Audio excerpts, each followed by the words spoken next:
Hello बच्चों, क्या हाल चाल? बढ़िया, मजे में? उम्मीद है सब बढ़िया होंगे और मजे कर रहे होंगे। आज हम लोग स्टार्ट करेंगे अपना डिफरेंशियल इक्वेशन का एक्सरसाइज नंबर 9.3। एक्चुअली अगर लेटेस्ट एनसीईआरटी की बात करें तो अब ये 9.3 है। पहले अगर ओल्ड सिलेबस की बात करें या ओल्ड बुक की बात करें तो 9.4 हुआ करती थी। बच्चों, अभी तक हम लोग डिफरेंशियल इक्वेशन में क्या क्या पढ़ चुके थे? हमने पढ़ा था सबसे पहले डिग्री एंड ऑर्डर के बारे में। भाई ऑर्डर और डिग्री हमें समझ आ गया था कि डिफरेंशियल इक्वेशन में क्या है। फिर हमने पढ़ी थी क्या, जनरल सॉल्यूशन और पर्टिकुलर सॉल्यूशन। यहां तक बात समझ आ गई? तो उम्मीद है कि मैं इस बात को मानता हूं कि भाई आप लोग एक्सरसाइज नंबर 9.1 और एक्सरसाइज नंबर 9.2 अच्छे से समझ चुके होंगे। और एक्स्ट्रा क्वेश्चन की डीपीपी मैं आपके डिस्क्रिप्शन बॉक्स में कमेंट में डाल दूंगा, उनको आप सॉल्व करना। ठीक है, जो उतने मेरे स्टूडेंट्स हैं, जैसे बेसिकली दिशा, मैंने आपके लिए बेसिकली वीडियो बना रहा हूँ, तो इसको ध्यान से देखना समझना। ठीक है, और मैं आपको एक्स्ट्रा क्वेश्चन भी फॉरवर्ड करूंगा। ठीक है, आज हमारा टॉपिक क्या है? क्योंकि देखो ध्यान रखना, जो कैलकुलस का पार्ट है, जो हमारा टॉपिक है कैलकुलस, जैसे इंटीग्रेशन हो गया, डिफरेंशिएशन हो गया, एप्लीकेशन ऑफ इंटीग्रेशन हो गया, डिफरेंशियल इक्वेशन हो गया, यार ये क्लास 12 का पेपर होता है। तो ये ध्यान रखना कि हम लोगों को इस वाले चैप्टर में सबसे ज्यादा फोकस करना पड़ता है। ठीक है, तो बिफोर स्टार्टिंग द वीडियो, सबसे पहले मैं चाहता हूं कि एक बार आप लोग इस वीडियो को देखने से पहले ऑर्डर क्या है, डिग्री क्या है और हमारी 9.2 एक्सरसाइज क्या है, उसको प्लीज पढ़ लेंगे। प्रीवियस लेक्चर्स हम रिकॉर्ड करके डालने वाले हैं इस पर, तो आप देख लेना एक बार। आज हम स्टार्ट करेंगे क्योंकि कुछ बच्चों की डिमांड थी कि सर एक बार 9.3 वेरिएबल सेपरेबल वाला जो कॉन्सेप्ट है उसको समझा दिया जाए, तो हम वहीं से आज का टॉपिक स्टार्ट करेंगे। ठीक है, चलिए स्टार्ट करते हैं। आज का टॉपिक क्या है? देखो बेटा, देखो एक्सरसाइज नंबर 9.4 है। अच्छा सॉरी, यहाँ थोड़ा सा करेक्शन कर लेंगे, ये 9.3 है। वो ओल्ड सिलेबस और लेटेस्ट एनसीईआरटी के अकॉर्डिंग थोड़ा सा यहाँ मिस्टेक हो गई है, इसको आप लोग 9.3 है, ये मैं यहाँ पे ठीक कर देता हूँ इसको कि ये गलत है। ये एक्सरसाइज नंबर 9.3 ही है हमारी। ओके, 9.3 ही है, 9.4 नहीं है। बेटा इस चैप्टर में हमारा जो पर्पस है, basically find out the solution of the differential equation. Our purpose in this chapter to find the solution of the differential equation. Differential equation के सोल्यूशन निकालना ही इस चैप्टर का मेन पर्पस है। यहां पर अगर हम लोग चेक करेंगे तो हमारा फर्स्ट टॉपिक क्या है? Method of solving first order first degree differential equation. एक ऐसी डिफरेंशियल इक्वेशन जिसका ऑर्डर भी फर्स्ट है, जिसकी डिग्री भी फर्स्ट है। ऑर्डर का मतलब, मान लीजिए फॉर एग्जाम्पल मैंने आपको दिया है y equal to a sine x plus b दिया है। अब मैं इसका अगर डेरिवेटिव करता हूं तो वो क्या हो जाएगा? dy by d x equal to a sine का क्या हो जाएगा? Cos x plus b. तो आप एक बार देख पा रहे हैं, आई एम सॉरी, जब तक ये फोन हमारी क्लास में ना बच जाए तब तक तो लगता है ऐसे ही रहेगा मामला। ठीक है, अब देखो जरा यहाँ पर, तो मैं आपसे कह रहा था कि यहाँ पर हम लोग बात कर रहे हैं डिग्री की, फर्स्ट ऑर्डर की और फर्स्ट डिग्री की बात कर रहे हैं। जब मैंने इसका डेरिवेटिव किया तो ये आ गया, तो इसका मतलब ये क्या है? ये फर्स्ट ऑर्डर है, मतलब हाईएस्ट ऑर्डर डेरिवेटिव क्या है? फर्स्ट ऑर्डर है। आई होप बात समझ आ गई, यही हमने 9.2 में पढ़ा था। अब आज की क्लास का फंडा क्या है? आज की क्लास का फंडा जा देखते हैं एक बार। देखो हम लोग यहाँ पर डिफरेंशियल इक्वेशन निकालने के अलग अलग मेथड्स पढ़ेंगे। ठीक है, method 1, method 2, method 3। There are 3 method of solving a differential equation. Differential equation solve करने के बेसिकली 3 मेथड्स की हम यहाँ पे डिस्कस करते हैं क्लास 12 के अंदर। पहला मेथड क्या है? Differential equation with the variable separable method. की वेरिएबल और सेपरेबल मेथड के हेल्प से हम लोग कैसे डिफरेंशियल इक्वेशन का सॉल्यूशन फाइंड करते हैं। दूसरा है होमोजीनियस डिफरेंशियल इक्वेशन और तीसरा है लीनियर डिफरेंशियल इक्वेशन। तो बेटा इसी हिसाब से अगर लेटेस्ट एनसीईआरटी की बात करें तो यही हमारी एक्सरसाइज नंबर 9.3 है, यही एक्सरसाइज नंबर 9.4 है और यही बेटा हमारी एक्सरसाइज नंबर 9.5 है। क्लियर है क्या? तो आज हम सबसे पहले डिस्कस करेंगे method number 1, differential equation with the variable and separable method. Okay, चलो स्टार्ट करते हैं। यहां से चलो स्टार्ट करते हैं। देखो जरा यहाँ पे बेटा मेथड नंबर 1 क्या है? मेथड नंबर 1 देखो आपके सामने दिख रहा है, differential equation with variable and separable method. मतलब वेरिएबल और सेपरेबल मेथड को यूज करके। ये वेरिएबल सेपरेबल का मतलब क्या है? अरे एक बात सुनो, भाई हमने देखा है ना, जब घर में शादी वगैरह होती है तो एक लड़की वाला पक्ष हो जाता है, एक लड़के वाले हो जाते हैं, तो उनका एक अलग गुट होता है, इनका एक अलग गुट होता है। तो यहाँ पे बस हम सबको डिवाइड करेंगे, यहाँ पे हम सबको डिवाइड करेंगे। अगर हम बेसिकली इसकी थ्योरी की बात करें, अगर हम एनसीईआरटी को ओपन करें तो एनसीईआरटी में आपको दिख रहा होगा कुछ ऐसा ही दिया हुआ है। पहले ये समझाएंगे, ये नहीं समझ आएगा तो क्वेश्चन से भी समझाएंगे, ठीक है, क्वेश्चन भी करेंगे। देखो यहाँ पर अ differential equation is the form, इसने बोला अगर मेरी कोई भी डिफरेंशियल इक्वेशन इस फॉर्म में है, अगर मेरी कोई भी डिफरेंशियल इक्वेशन इस फॉर्म में है, क्या दिया हुआ है, dy upon dx equal to f x y. बेटा बेसिकली ये जो हमारा एक्स वाई है ये क्या है, ये दो फंक्शंस का प्रोडक्ट है। एफ एक्स कॉमा वाई क्या है, ये दो फंक्शंस का प्रोडक्ट हमें दिया हुआ है, जहां पर एफ एक्स को हम लोग क्या कहेंगे, जो ये वाला पार्ट है इसको हम देखो क्या लिखा है कि f x comma y as a product of g x and h x. तो इसको मैं क्या कर रहा हूं, जी एक्स और एच एक्स लिख रहा हूं, क्योंकि ये क्या है, ये प्रोडक्ट ऑफ टू फंक्शंस है।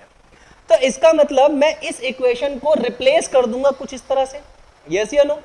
मैंने क्या करा dy upon d x equal to इस वाली इक्वेशन को रिप्लेस कर दिया इस तरह से, क्योंकि प्रोडक्ट ऑफ टू फंक्शन है h of y and g of x। अब जब मैं इसका वेरिएबल सेपरेबल करूंगा बेटा, तो होगा क्या कि वाई वाई आ जाएगी एक तरफ, वाई वाले जो फंक्शन है वो एक तरफ आ जाएगा और एक्स वाले फंक्शन एक तरफ चले जाएंगे। यही हमारा कहलाता है यूजिंग वेरिएबल और सेपरेबल। समझ आया? नहीं समझ आया होगा कमेंट सेक्शन में लिख देना, तो समझ आ जाए, हम आपको दोबारा क्लियर कर देंगे, ठीक है। अब ध्यान से देखो, ध्यान से, ठीक है, ध्यान से देखेंगे हम लोग एक बार। कौन आ गया, इकरा? अभी 5 मिनट के लिए वेट करने बोलो, अभी 10 मिनट वेट करने को बोलो, ठीक है। हाँ बेटा सॉरी, जरा एक्चुअली एक लेक्चर है। अब आगे बढ़ते हैं, हम आगे बढ़ते हैं। यहां पर हमारे को देखो, हमने क्या बोला कि जब मैं क्या करूंगा, इस वाली इक्वेशन में यूजिंग वेरिएबल सेपरेबल लगा दूंगा, तो देखो होगा क्या, देखो यहां पर मैं आपको दिखा रहा हूं कि जो हमारा dy अपॉन डी एक्स है equal to h of y and g of x में क्या होगा कि y जो है वो y की मतलब h ऑफ y dy की तरफ आ जाएगा और g ऑफ x dx की तरफ चला जाएगा। मतलब ये कुछ ऐसे हो जाएगा, मतलब y वाली टर्म्स एक तरफ आ गई और x वाली टर्म्स एक तरफ चली गई। इसी को बोलते हैं हम वेरिएबल सेपरेबल, कि भैया लड़की वाले एक तरफ हो गए और लड़के वाले एक तरफ हो गए। बात समझ आ गई क्या? ठीक है। तो यहां पर क्या करना है कि हमें बेसिकली जो हमारे दो फंक्शंस हैं उन फंक्शंस को उनके डेरिवेटिव के बिहाफ पे अलग कर देना है। y वाली टर्म्स को dy की तरफ कर देना है और x वाली टर्म्स को dx की तरफ कर देना है। अब जब मैं इसके अंदर इंटीग्रेशन अप्लाई कर दूंगा, तो इंटीग्रेशन अप्लाई करने के बाद जो सॉल्यूशन मेरे पास आएगा उसी को मैं डिफरेंशियल इक्वेशन का सॉल्यूशन कहूंगा। आई होप यहां तक बात समझ आ गई होगी। अब सिंपल सी बात है यार, तुम लोगों ने क्या कहा होगा, सर अगर एक क्वेश्चन हो जाए तो मजा आ जाए इस पे। मैंने कहा चलो ठीक है भाई, आप लोगों की मान के एक क्वेश्चन हम लोग इस पे सॉल्व करते हैं। यहां पर क्या है, हमारे को क्वेश्चन दे रखा है कि find the general solution of differential equation of this function, differential equation of this function. अब आप यहां पे देखो, ध्यान से देखो, जरा ध्यान से, यहां पे आप ध्यान से देखो, हम सॉल्यूशन की बात कर रहे हैं। सॉल्यूशन बेटा क्या कह रहा है वो, आप पहले देखो ध्यान से, क्या है मेरे पास, dy upon d x equal to f x comma y करके फंक्शन दे रखा है ना। देखो चेक कर लो, x और y करके फंक्शन दे रखा है ना। तो पहले हम इसको अलग कर लेंगे, इनको अलग अलग तोड़ लेंगे, ठीक है। तो क्या करेंगे, हम इसको अलग अलग कर लेंगे। क्या दिया है, dy upon d x is equal to x plus one upon में 2x माइनस वाई। ये मुझे दिया हुआ है, ये मुझे इन्होंने, अरे आई एम सॉरी बेटा, एक मिनट, सॉरी बेटा, मैं इसको थोड़ा सा साइड में देता हूँ जगह के लिए, थोड़ा इसको साइड कर देते हैं हम, थोड़ा सा इसको साइड कर देते हैं, ठीक है। हाँ बेटा एक मिनट होल्ड करना, बेटा एक मिनट जरा, ठीक है। यहाँ थोड़ा सा कर लेते हैं जगह के लिए, ठीक है। तो हमारे को क्या दिया है, dy upon d x equal to x plus one upon में 2 माइनस वाई दिया हुआ है। अब using a variable separable, using variable separable, variable separable, यहां पर क्या होगा, ये जो इधर ये वाला जो टॉपिक है, ये जो 2 माइनस वाई, ये इधर आ जाएगा, ये dy की तरफ चला जाएगा बाय क्रॉस मल्टीप्लाई, और ये जो x वाला पार्ट है वो इधर आ जाएगा। आई होप बात समझ आ गई, यही मैंने आपको पढ़ाया था अभी, यही मैंने पढ़ाया था कि dy वाली टर्म्स एक तरफ आ जाएंगी और dx वाली टर्म्स एक तरफ आ जाएंगी। Now again the integrate of the function, क्या करना है मुझे, इस फंक्शन को मुझे इंटीग्रेट कर देना है। तो इंटीग्रेशन बोथ साइड, तो इसको इंटीग्रेट करना है हमें विद रिस्पेक्ट ऑफ dy और x प्लस 1 को इंटीग्रेट करना है विद रिस्पेक्ट ऑफ dx। ठीक है, अगर मैं 2 का integration with respect of dy करूंगा तो 2 हो जाएगा 2y माइनस y का इंटीग्रेशन क्या हो जाएगा, y स्क्वायर बाय 2। अच्छा बच्चे सोचते हैं कि सर एक कांस्टेंट यहां आएगा मतलब प्लस सी एक यहां आएगा प्लस सी एक यहां आएगा, ऐसा मत करो यार, कॉमन ले लो। ठीक है, ऐसा मत करो, एक ही तरफ ले लो। ठीक है, ऐसा मत करो। इज इक्वल टू एक्स का इंटीग्रेशन क्या होगा, एक्स स्क्वायर बाय 2 और 1 का integration with respect of dx, तो क्या हो जाएगा, x हो जाएगा प्लस सी। अब बेटा नाउ टेक एलसीएम ले लिया, 2 2 जा 4, सॉरी ठीक है, minus y square equal to, यहां पे भी एलसीएम ले लिया, 2 हो गया x square plus 2x plus 2c। अब मेरे बच्चे इससे ये कैंसिल आउट हो गया, तो यहां पे क्या बचा, आप देख पा रहे हैं ऊपर से सारी फिगर मैंने सेम ले ली। क्लियर है क्या? अब ये जो बेचारे बरादरी से बाहर है इसको इक्वेशन में कन्वर्ट करना है, इसको इधर ले आओ, लेफ्ट हैंड साइड वाली चीज को राइट हैंड साइड शिफ्ट कर दो। तो क्या है हमारे पास, x square plus 2x plus, अच्छा जो कांस्टेंट वाला पार्ट है सी वाला, इसको बाद में लिखेंगे। ठीक है, ये माइनस का वाई स्क्वायर इधर को आएगा तो क्या हो जाएगा, प्लस का वाई स्क्वायर, ये प्लस का 4y इधर को जाके क्या हो जाएगा, माइनस का 4y, साथ में क्या दिया है प्लस 2c इक्वल टू 0। तो बेटा अब हमारा आंसर आ गया x square plus y square plus 2x minus 4y, और मैं क्या करूंगा, मैं 2c को एज्यूम कर लूंगा एज अ कांस्टेंट, क्योंकि कांस्टेंट है, आर्बिट्री कांस्टेंट है। तो मैंने क्या करा इसको c इक्वल टू 0। तो चेक कर लो क्या आंसर आ रहा है, चेक कर लो, यही आंसर आ रहा है ना हमारा। आप इसको फटाफट से टेक अ स्क्रीनशॉट और फिर हम करते हैं अगला क्वेश्चन। ठीक है, जल्दी से फटाफट, जल्दी से करो, जल्दी से फटाफट, जल्दी से करो।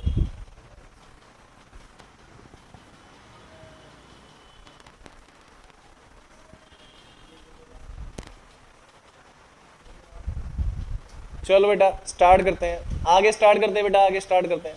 ठीक है, उम्मीद है इतना कर लिया होगा। अगले क्वेश्चन पे चले, अगले पे फास्ट चलिए, अगला क्वेश्चन पे आते हैं। अब अगला क्वेश्चन क्या है, अगला क्वेश्चन है find the general solution of the differential equation dy upon dx equal to 1 plus cosec upon में 1 माइनस cosec। 7.3 इंटीग्रेशन के अंदर हमने पढ़ा था integrate using the trigonometric identities. तो आपको ऐसे क्वेश्चंस करने के लिए थोड़ा सा बेसिक नॉलेज होना जरूरी है। आप लोग क्या करेंगे, मैं यूट्यूब पे अपने चैनल पे ये सारे फॉर्मूलेस की एक लिस्ट डाल दूंगा, उसको आप देख लेना, आपको सारी आइडेंटिटी याद होनी चाहिए। मैं आपके लिए एक आइडेंटिटी लिख देता हूँ कि ये ध्यान रखना 1 माइनस कॉसेक अपॉन में 1 plus cosec is equal to 2 sine square x by 2 upon में 2 कॉस एक्स स्क्वायर बाय 2। आपको इसमें रिप्लेस कर देना है। ठीक है, तो इसी फॉर्मूले की हेल्प से ये क्वेश्चन सॉल्व होगा, ध्यान रखना। अब सेम करना है, क्वेश्चन में फंडा सेम रहेगा, अलग नहीं रहेगा। पहले क्या बोल रहा है वो, dy by d x equal to 1 minus cosec upon में 1 प्लस कॉसेक, ये दिया हुआ है। अब ये दोनों ही फंक्शन क्या है, x है, y तो है नहीं, तो इसका मतलब using variable separable, using variable separable. ठीक है, तो dy equal to 1 plus cosec और 1 माइनस कॉसेक अपॉन में 1 plus cosec x into d x. Now integrate both side, now integration both side, दोनों तरफ इंटीग्रेट कर दो। तो बेटा ये हमारा dy और इसको भी इंटीग्रेट कर देंगे तो 1 माइनस कॉसेक अपॉन में 1 plus cosec dx। I hope बात समझ आ गई होगी बच्चा। अब बेटा y का dy का इंटीग्रेशन विद रिस्पेक्ट, बेटा dy का इंटीग्रेशन y हो गया इज इक्वल टू, ये किस में रिप्लेस होगा बेटा, ये हो जाएगा integration of 2 sine square x by 2 upon में 2 cos square x by 2 dx, क्योंकि ये कन्वर्ट हो जाता है, मैंने भी आपको बताया फॉर्मूला बेटा, 2 से 2 कैंसिल आउट हो गया, साइन अपॉन कॉस क्या होता है, साइन अपॉन कॉस होता है 10 के बराबर, तो y equal to 10 square x by 2 dx। अब डायरेक्टली ये तो सॉल्व हो नहीं पाएगा, तो इसको थोड़ा चेंज करना पड़ेगा, 10 स्क्वायर x, ये ध्यान रखना थोड़ा सा, मैं इसको अब हटा देता हूँ यहाँ से, ठीक है, इसको मैं हटा देता हूँ, इसको मैं हटा देता हूँ बेटा, 10 square x is equal to sec square x minus 1, ये ध्यान रखना 10 स्क्वायर x बराबर होता है सेक स्क्वायर x माइनस 1 के बराबर होता है, तो हमने क्या करा बेटा, sec square x by 2 minus 1 dx। Now integrate the function, now integrate the function बेटा, सेक स्क्वायर x का इंटीग्रेशन, सेक स्क्वायर x का 10 स्क्वायर x, 10 सेक स्क्वायर का 10x, I am sorry 10x, और x बाय 2 का integration क्या हो जाएगा 1 bye 2, मतलब डेरिवेटिव, ध्यान रखना इंटीग्रेशन में क्या होता है, अगर मुझे फंक्शन दिया है कुछ, तो फंक्शन का तो इंटीग्रेशन होगा ही होगा, जो ये वाला पार्ट होता है इसका नीचे डेरिवेटिव भी होता है, ये बात ध्यान रखना बेटा, इसका ध्यान रखना, ठीक है। तो मैं क्या कर रहा हूं, x बाय 2 का डेरिवेटिव होगा 1 बाय 2, ठीक है, यहां तक बात समझ आ रही होगी, माइनस x का integration with respect of dx क्या हो गया, x प्लस c। आगे देखेंगे, जब मैं क्या करूंगा, y इक्वल टू, अब मैं 1 बाय 2 का रेसिप्रोकल करना है, 1 बाय 2 का रेसिप्रोकल करना है, तो क्या हो जाएगा 210 x by 2 minus x plus c, that is my required answer, ठीक है। तो आज के लेक्चर में हम लोग इतना ही करेंगे, नेक्स्ट लेक्चर में हम लोग करेंगे 9.3 एक्सरसाइज स्टार्ट करेंगे यहाँ पर, ठीक है। 9.3 का क्वेश्चन 1 2 3 सारा करेंगे, और जो डीपीपी मैं इस पर डालने वाला हूँ वो डीपीपी जरूर सॉल्व करेंगे। कोई दिक्कत हो तो आप हमारे नंबर पे हमें कांटेक्ट करना, चैनल को लाइक करें, सब्सक्राइब करें। अब आपसे मिलते हैं नेक्स्ट वीडियो में, बाय बाय, गुड।